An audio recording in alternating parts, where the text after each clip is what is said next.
Avarlar 560 yılında Dinyeper-Dinyester arasındaki bölgeye egemen olurken 561 yılında Bayan Kağan önderliğinde Pannonia bölgesine gelmişler ve burada devlet teşkilatlarını kurmuşlardır. Avar Kağanlığı'nın kuruluş yılı birçok kaynak tarafından 562 olarak kabul edilir. Videoya başlamadan önce abone olmayı beğendiyseniz beğenmeyi, yorum yapmayı unutmayın. Avarlar, Orta Avrupa'da Frank Krallığı ile Bizans İmparatorluğu arasında eski Hun, Sabar kalıntıları ve Ogurlar, Bulgar gibi Türk kitlelerinin desteğiyle kudretli bir devlet kurarak, çeşitli Cermen ve özellikle kalabalık Slav kabilelerini hakimiyetleri altına almak suretiyle 250 sene kadar Avrupa siyasetine yön veren bir imparatorluk olmuştur.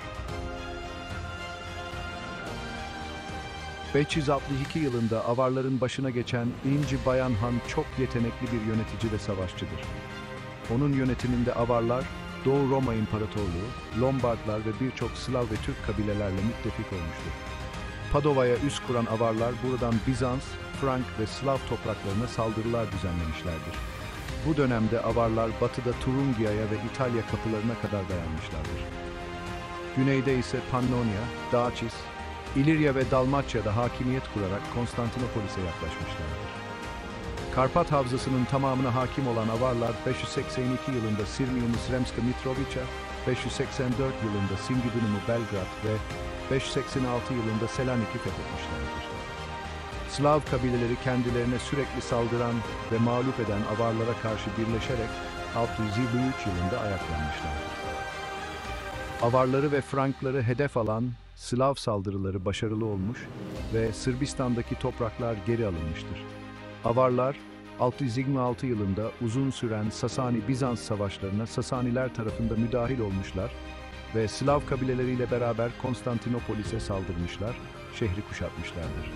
Sasani ordusu ise eş zamanlı olarak şehrin Asya'da kalan bölgesine saldırmıştır. Avarlar deniz kuvveti olmadan saldırıya geçmiş ve Sasani ordularıyla birleşemeyerek tek başlarına saldırmıştır. Bu nedenle çok iyi savunulan şehri alamayarak geri dönmek zorunda kalmışlardır. Bizanslılar Slav donanmasını ise Yunan ateşini kullanarak yakmış ve birliklerin birleşmesine engel olmuştur. Slav orduları da tek başlarına saldırıya geçtikleri için başarısız olmuştur. Avar hükümdarı, başarısız kuşatmadan Slav kabilelerini sorumlu tutmuştur.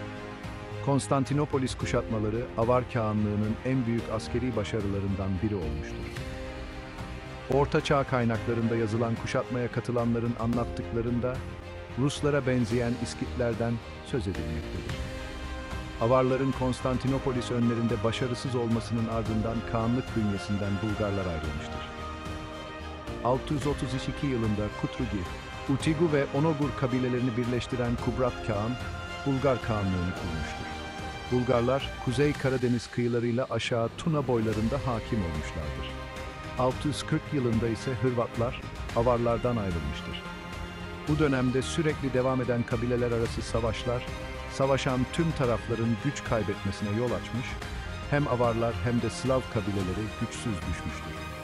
Avarlar, Bulgarlar, Franklar ve Slavlar ile olan mücadeleleri sonucu olarak Macar Ovası ve Dalmaçya kıyılarını da kaybetmiştir. 670 yıllarda Bizans ile savaşların bitmiş, iki imparatorluk arasına Bulgarlar yerleşmiştir. Kubrata'nın oğlu Altsek, Avar Kağanlığı'nın tahtını ele geçirmek için savaşmış, başarısız olunca da Bulgar kabileleriyle Avarlardan ayrılmıştır. Avarların tarihi hakkında 7. yüzyıl sonu ile 8. yüzyıl sonu arasındaki döneme dair bilgi bulunmamaktadır. Bu döneme ait tek bilgi kaynağı arkeoloji bilimidir. Bu dönemde Avarlarda göçebe hayattan yerleşik hayata geçiş gözlemlenmektedir. Avarlar artık tarım ve hayvancılıkla ilgilenmeye başlamışlardır. Dobrovitz'e göre Onogurlar Avar ismini Asya'da yaşayan Cuanlardan, Orta Asya Avarlarından çalmışlardır. Orta Asya Avarları dünya arenasında gücüyle anıldığından, Orta Avrupa'ya gelen Onogur Türkleri Bizans ve çevre ülkelere kendilerinin Avar olduklarına inandırmışlardır. Ancak Göktürkler Bizanslılara bunların Avarlar olmadıklarını, kendilerinden kaçan bir Türk boyu olduklarını söylemişlerdir. Avar Kağanlığı'nın yönetim biçimi monarşidir. Kağan devletin baş yöneticisidir. Diğer önemli sınıflar Yugruş, Tarkan, Kapgan ve Kağan'ın karısı olan Hatun'dur. Monarşi hakimiyetin kaynağı bir tek şahısta, kral, padişah, han vesaire olduğu kabul edilen devlet şeklidir. Bu şahsın, yani devlet başkanının yanında bir meclis parlamento olursa, meşruti monarşi, olmazsa mutlak monarşi ismini alır. Yugruş, Yuruş, Yukruç, eskiden halktan biri olmasına rağmen, gösterdiği performans ve yararlılıklardan sonra bey mertebesinde değerlendirilerek devletin üst düzey kademelerinde görev alan kişi. Divanı Lügati Türk. Türklerce halktan vezirlik derecesine çıkan adam, Hakan'dan bir derece aşığıdır. Yalnız Türklere özgedir. Karahanlılarda Yuruş, Gaznelilerde ise Hace-i Büzürk unvanlarını taşıyan ve hükümdar adına devleti yönetme yetkisine sahip görevli vezir. Tarkan, vekil, vezir, bey gibi ayrıcalıklı saygın kişi. Kapgan, Fatih, fethetmek Kulaçoğlu. Avarlarda devlet örgütlenmesi bütünüyle askeri temellere dayanıyordu. Ordudaki her askerin silahları ve cübbeleri, geniş kollu ve düğmesiz giysileri vardır. Avar kağanlığı çok uluslu bir devlet olduğu için, orduda avarlar ile birlikte Cermenler, Slavlar ve Bizanslılar da vardır. Avarlar kendilerine bağladıkları kavimleri sınır bölgelerine yerleştiriyorlardı.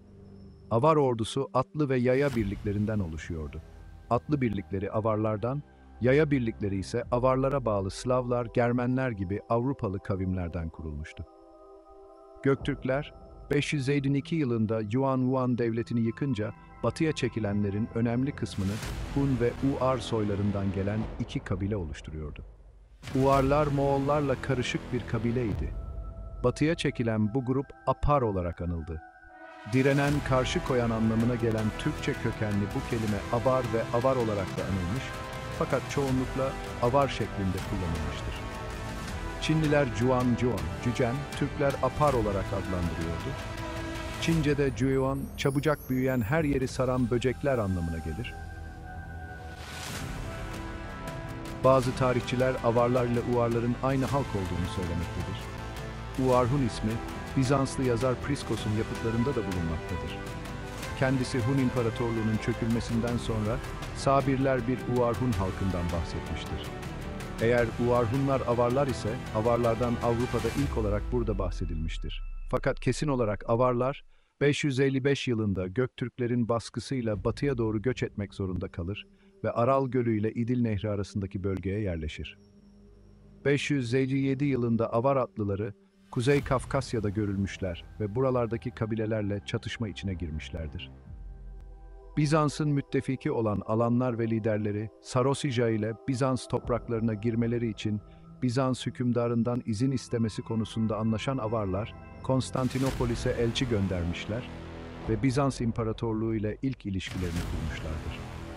Kandikom adındaki elçinin önderliğindeki avar heyeti, Konstantinopolis'e giderek kabilesinin durumunu şöyle anlatmıştır. Sizin huzurunuza en onurlu ulus gelmiştir. Düşmanlarınızı rahatlıkla yenecek ve alt edecektir. Bu yüzden onlarla müttefik olmanız yararınızadır. Onlar iyi muhafızlardır. Bölgedeki siyasi durum Bizans İmparatorluğu'nun avarlarla ittifak kurması için uygundur. 558 yılında Bizans ve avarlar arasında müttefiklik antlaşması imzalanmıştır. Altın karşılığında asileri cezalandırma görevini üstlenen avarlar, Kutrigurlar, Sabirler, Antoklar ve Onogurlar gibi bölgedeki birçok göçmen kavme üstünlük sağlamıştır. O dönemde Bizans'ın en büyük düşmanı olan Perslere karşı savaşmamışlardır. Ayrıca Bizans'ın onayını almaksızın Sasaniler ile müttefiklik ilişkisine girmişlerdir. Ardından avarlar, Karadeniz kıyılarında Bizans'a düşman kabileleri de yendiklerinden ötürü 562 yılı itibarıyla daha çok yağmanın bulunduğu Tuna bölgesine, Karpatlara gitmişlerdir. Avarların Balkanlara ulaştıkları andaki atlı sayısının 2000 olduğu düşünülmektedir. Burada avarlar, Bizans'ı zorlayan Antam kabilesine saldırdıktan sonra hakimiyet kurmuşlardır. Bizanslılarla diplomatik ilişkiler kuran avarlar, göç ettikleri yeni yerlerde hoşça karşılanıyorlardı. Avarlar Karadeniz'den sonra kuzeye saldırmışlardır. Tarihçi Efesli Ioannes'e göre avarlar o dönemde birçok halkı fethetmiş durumdadır. Bizans İmparatoru Justinianus tarafından yüzüstü bırakılan avarlar Almanya'ya yönelmiş. Hun İmparatoru Attila'nın bir yüzyıl önce yaptığı gibi ve Baltık Denizi'ne dek ilerlemişlerdir. Ne var ki Germanya'ya yönelik bu tehdit Frankler tarafından durdurulmuş ve Batı Avrupa'nın uygunsuz hava koşullarıyla da boğuşan avarlar oldukları yerde kalmışlardır. 565 yılında Türingia'yı talan etmişler ve Frank kralı 2. Sigibert'i esir almışlardır. Aynı yıl Bizans İmparatoru 2. Justinius artık Avarlara armağanlar gönderme politikasını sonlandırarak Bizans'ın Avarların hizmetlerine artık ihtiyacı olmadığını düşünmüştür. Avarlar sonraki dönemde sürekli olarak barbar kavimlerle savaş durumunda bulunmuştur. Ovalık arazi göçebe Avarları daha mutlu etmekteydi. Bizans İmparatoru ise Don üzerindeki Utigileri yenen Avarlara bugünkü Sırbistan'ın bulunduğu toprakları vermiş, fakat Avarlar bu toprakları beğenmemiş ve Tuna Irmağı'nın güneyindeki Dobruca bölgesine inmek istemişlerdir. Bu istek ise Göktürklerle gizli bir anlaşma yapan Bizanslılarca engellenmiştir. Avarlar bunun üzerine ilgilerini Karpatya Ovası'na ve bu bölgenin sunduğu güçlü savunma hatlarına yönlendirmişlerdir. Ancak bu bölgede o tarihte Gepitler oturmaktaydı. Ardından Avarlar, 567 yılında Gepitlerin ezeli düşmanı Lombardlarla işbirliği yaparak Gepit Krallığı'nın büyük bölümünü sona erdirmişlerdir.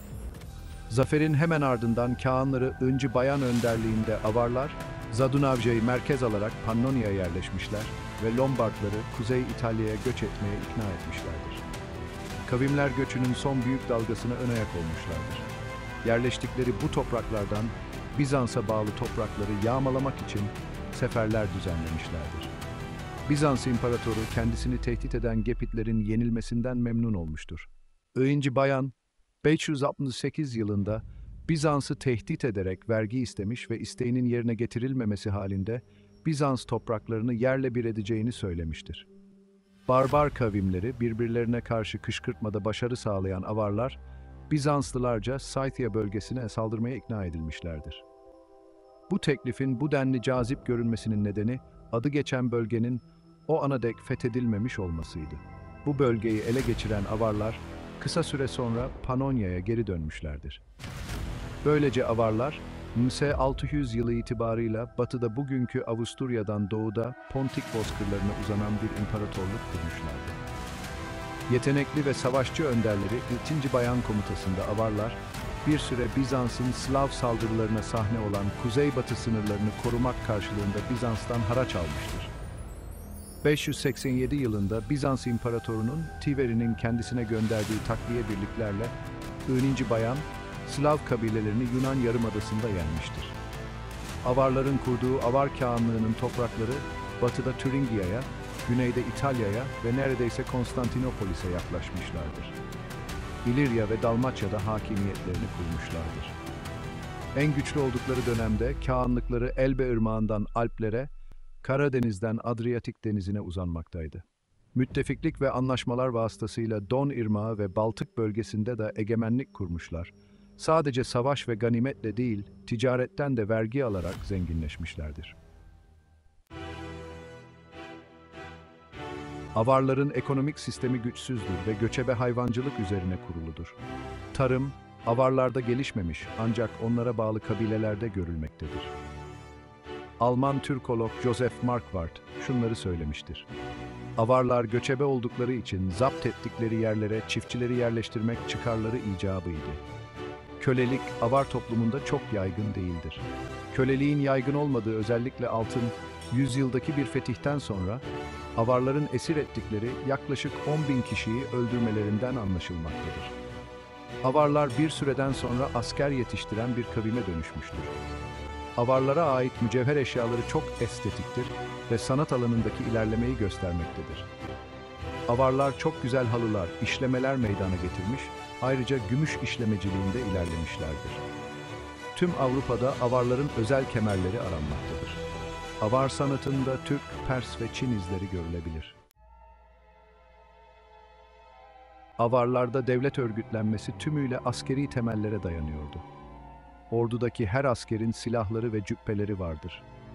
Avar Kağanlığı çok uluslu bir devlet olduğu için orduda Avarlarla birlikte Cermenler, Slavlar ve Bizanslılar da vardır. Avarlar kendilerine bağladıkları kavimleri sınır bölgelerine yerleştiriyorlardı. Avar ordusu atlı ve yaya birliklerinden oluşuyordu. Atlı birlikleri Avarlardan, yaya birlikleri ise Avarlara bağlı Slavlar, Germenler gibi Avrupalı kavimlerden kurulmuştu. Avarlara ait silahlar ve zırhlar Alman ve Bizans tarzlarını andırmaktadır. Avar ordusunun temel gücü süvaridir. Avrupa'daki şövalye geleneğinin bu tür süvarilerden geldiği öne sürülmektedir. Avrupa kavimleri ilk kez Avarlarda üzengiyle tanışmış, ayrıca süvari kılıcını da ilk onlarda görmüştür. Avar soylularının miğferleri diğerlerinden değişik olurdu. En yetkili komutan olan Kağan'ın iktidarı toplanan ulusal meclisçe verilmekteydi. Kağan'ın eşine Katun, Kağan'ın yardımcılarına ise Tudun denirdi. Tudunlar büyük çoğunlukla ülkenin başka bölgelerindeki yöneticilerden oluşurdu. Bölgelerde ise yerel soylular, Tarkanlar bulunurdu. Tarkanlar çeşitli düzeyde kabile önderleriydi. Kabile ve kağanlık yaşamında yaşlıların ayrı bir yeri olurdu. Burada bahsedilen terimlerin birçoğu Türklerde görülen terimlerle aynıdır. Bu yönde yapılan araştırmalarda kaynak belirtilmeli ise, Avarların doğrudan Asya'yı terk ederek göçen bir Türk kabilesi olduğu tezinin doğru olduğuna ait kanıtlar bulunmamaktadır. Sonradan Avar ismini alan kabilelere nazaran gerçek Avarlar Kağanlıkta azınlıktadır. Bu karışıklık yüzünden Avarların etnik bileşiminin anlaşılması zordur. Avar Kağanlığı da göç eden uluslar içinde bir tanesidir. Avarların yarattığı ortamda onlara bağlanan birçok kabile asimile olmuş ve karışmışlardır. Avarların savaş taktikleri Moğolların savaş taktiklerine benzemektedir.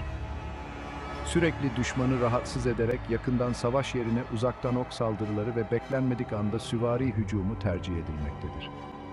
Saldırının tarzı belirsiz olduğundan düşman sürekli olarak moralsiz bırakılacak ve beklenmedik saldırılarla ordusunun dağıtılması başarılacaktır. Bizanslılar, Avarların saldırı taktiklerini yıllarca incelemişler ve bu taktikleri benimsemişlerdir. Ayrıca Avarlardan üzengiyi almışlardır. Ayrıca Avarlar süvariye karşı başarısız olsa da ormanlık alanda savaşmak için Slav piyadelerini de yetiştirip kullanmıştır. Avarların özel uçlu okları 500 metreden hedefi öldürebilmekte, 200 metreden ise metal zırhı delebilmektedir. Avar okçuları dakikada 20 ok atabilirdi. Kandik veya Kazrik, Antakya'daki Yakubi Patriği Suriyeli Mikail'in tarihçesinde adı geçen 3 İskit kardeşten birisidir. Kazrik ve kardeşleri Bolgaris ile Inci Bayan, Avarların ilk kağanları olarak kabul edilir. Bu üç kardeş Iverian bölgesindeki Avar halkını göç ettirdi ve 557 yılında Bizans İmparatorluğu ile arabuluculuk yapmak üzere Sarosius isimli alan kralı ile görüştü. Kısa süre sonra Avrupa Hun hükümdarı İrnek zamanından kalan ve Kutrigurlar olarak da bilinen Akasirleri fethettiler. İyinci Bayan, Avar Kağanlığı'nın kurucusu ve 562-602 yılları arasında hüküm süren ilk kağanı. 567 yılında Gepitlerin ezeli düşmanı Lombardlarla işbirliği yaparak Gepit Krallığı'nın büyük bölümünü sona erdirmişlerdi. Bu zaferin hemen ardından İnci Bayan liderliğindeki Avarlar, Zadunavja'yı merkez alarak Pannonia'ya yerleştiler ve Lombardları İtalya'nın kuzeyine göç etmeye ikna ettiler. Kavimler göçünün son büyük dalgasına neden oldular. Yerleştikleri bu topraklardan Bizans'a bağlı toprakları yağmalamak için seferler düzenlediler. Bizans İmparatoru kendisini tehdit eden Gepitlerin yenilmesinden memnun olmuştur. İnci Bayan 568 yılında Bizans'ı tehdit ederek vergi istemiş ve isteğinin yerine getirilmemesi halinde Bizans topraklarını yerle bir edeceğini söylemiştir. Barbar kavimleri birbirlerine karşı kışkırtmada başarı sağlayan Avarlar, Bizanslılarca İskitya bölgesine saldırmaya ikna edilmişlerdir. Bu teklifin bu denli cazip görünmesinin nedeni adı geçen bölgenin o ana dek fethedilmemiş olmasıydı. Bu bölgeyi ele geçiren Avarlar kısa süre sonra Pannonia'ya geri dönmüşlerdir. Yetenekli ve savaşçı lider Inci Bayan komutasında Avarlar, bir süre Bizans'ın Slav saldırılarına sahne olan kuzeybatı sınırlarını korumak karşılığında Bizans'tan haraç almıştır. Bizans İmparatorluğu'nun elinde olan Pannonia bölgesinde yer alan Sirmium şehrini 2 yıllık kuşatmanın ardından 582 yılında ele geçirip yıkmıştır. 587 yılında Bizans İmparatoru'nun Tiveri'nin kendisine gönderdiği takviye birliklerle 1. Bayan Slav kabilelerini Yunan Yarımadası'nda yenmiştir. 602 yılında ölen I. Bayan'ın hükümdarlığının sonunda Avar Kağanlığı, batıda bugünkü Avusturya'dan doğuda Pontik bozkırlarına uzanan bir imparatorluk haline gelmişti. Yerini II. Bayan aldı. Onogunduri Han, 617 ve 630 yıllarında olmak üzere İstanbul'u, daha doğrusu o zamanki adıyla Konstantinopolis'i, 2 defa kuşatan Avar Kağanı. 626 yılındaki denemede yanına Sasanileri de almış ama hedefine ulaşamamış. Kendisi İstanbul'u kuşatan ilk Türk devleti Avarların Hakanı. Onogunduri Han, 617 ve 630 yıllarında olmak üzere İstanbul'u, daha doğrusu o zamanki adıyla Konstantinopolis'i 2 defa kuşatan Avar Kağanı. 626 yılındaki denemede yanına Sasanileri de almış ama hedefine ulaşamamış. Kendisi İstanbul'u kuşatan ilk Türk devleti Avarların Hakanı. Onogunduri'den sonra Surakat, Yugurus Bing Tudun Zotan, Tedorus Abraham Tudun İlkut geçmiştir. Ayrıca Abraham Almanya'da vaftiz edildi. 811 yılından önce öldü veya tahttan indirildi, yerine II. Tudun Kağan tahta geçti. 9. yüzyılda Avarlar özellikle Franklar için en tehlikeli düşman sayılmaktadır. Bu yüzden öncelikle Avarlarla dostane ilişkiler içinde olmaya çabalamışlardır. Franklarla Avarlar arasında elçiler görevlendirilmiş, 780 yılında Avar elçisi Frank topraklarına gitmiş, Frank elçisi de Kağanlığa gelmiştir. 788 yılında Frank kralı Şarlman'a Bavarya dükü 3. Tassilon'u Avarlara yardım çağrısı yaparak onlarla Franklara karşı anlaşma imzalamıştır. Aynı yıl Avarlar Bavyera'ya girmiş ve Kuzey İtalya'yı işgal etmiştir.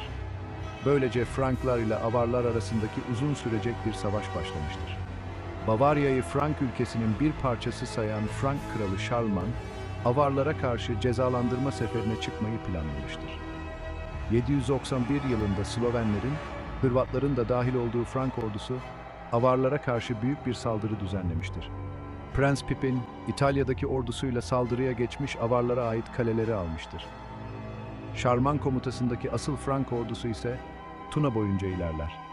Regensburg'da gerçekleşen savaşta Franklar galip gelmiştir. Ancak Frank ordusundaki Saksonlar Avarlara destek olunca durum değişmiştir. Avarlar artık dağılmaya başlayan devletlerini bir arada tutmaya çalışmaktadır. Avarlar içinde çıkan iç savaş sonucu Yugur kendisini Kağan ilan etmiştir. 795 yılında ise Hristiyanlığı kabul ederek himayelerine girmek için Franklara elçiler göndermiştir. 796 yılında ise bizzat kendisi Şarlman'ın huzuruna giderek bağlılığını bildirmiştir. Prens Pipin komutasındaki Franklar aynı yıl Avar topraklarına saldırmışlardır. Avarların Transilvanya'daki merkezi ele geçirilmiştir. Artık Avarların siyasi bağımsızlığından bahsedilemeyecek dönemlere girilmektedir. Avarların yüzyıllar boyunca biriktirdiği muazzam zenginlikler yağmalanmaya başlamıştır. Düşmanları olan Avarları kötü durumda yakalayan Bulgarlar da durumdan faydalanmak istemişlerdir.